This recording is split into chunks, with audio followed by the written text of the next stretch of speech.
తెలంగాణలో car party ఒక్కసారిగా gear మార్చింది. నిన్న మొన్నటి వరకు సైలెంట్ గా ఉండి ఇప్పుడు టాప్ గేర్ తో దూసుకువెళ్తోంది. గురి తప్పని అజెండాలతో అధికార పక్షాన్ని ఢీ కొడుతోంది. వరుస కార్యక్రమాలు, సవాళ్లు, ప్రతి సవాళ్లతో పొలిటికల్ హీట్ పెంచుతోంది. సరికొత్త స్ట్రాటజీతో అటు నేతల్లో ఇటు క్యాడర్లోనూ జోష్ నింపుతోంది.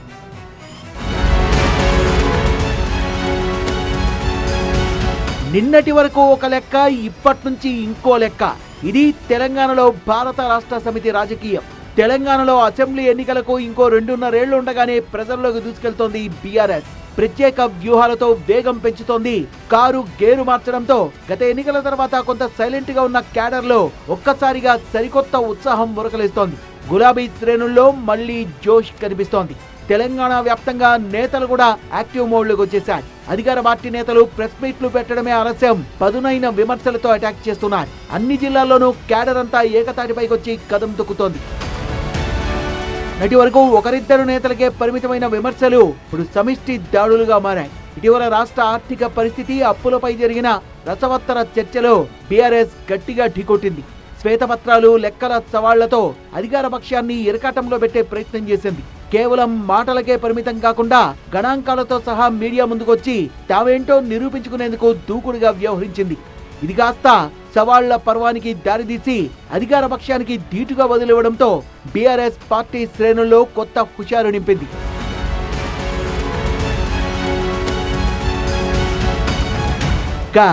ఒక ఎపిసోడ్ ముగిసేలోపే ఇంకో ఎపిసోడ్ తో బీఆర్ఎస్ హీట్ పెంచేసింది. అప్పుల రగడ ముగియక ముందే కన్యపల్లి పంప్ హౌస్ ఇష్యూతో కొత్త పొలిటికల్ రచ్చ రేపింది.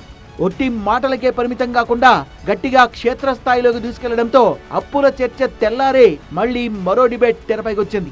కన్యపల్లి పంప్ హౌస్ వేదికగా క్యాడర్ కదం తొక్కింది. ప్రాజెక్టుల రక్షణ, రైతుల ప్రయోజనాలే ధ్యేయంగా క్షేత్రస్థాయి పోరాటాలకు సై అనే ఇండికేషన్స్ ఇచ్చింది.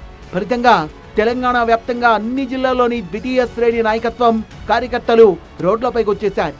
వరుస కార్యక్రమాలతో ఇటు సోషల్ మీడియాలో ఇటు పబ్లిక్ లో కూడా బీఆర్ఎస్ గ్రాఫ్ ఒక్కసారిగా పెరిగిపోయింది. ఒకవైపు సమయం వచ్చినప్పుడు అసెంబ్లీ వేదికగా, మరోవైపు మీడియా సాక్షిగా ఇలా ప్రతిసారి అధికార పార్టీ వైఫల్యాల్ని ఎండగట్టడంలో బీఆర్ఎస్ దూకుడు ప్రదర్శిస్తోంది. రాబోయే రోజుల్లో ఈ వేగాన్ని మరింత పెంచాలని, ప్రజా సమస్యలపై నిరంతరాయంగా పోరాడాలని కార్ పార్టీ హైకమాండ్ డిసైడ్ అయినట్టుంది. మొత్తంగా ఒక్కసారిగా గేర్ మార్చి తెలంగాణ పాలిటిక్స్ లో కార్ పార్టీ హీట్ పెంచేసింది. మరి రాబోయే రోజుల్లో కార్ స్పీడోమీటర్ ఇంకెలా ఉంటుందో చూడాలి.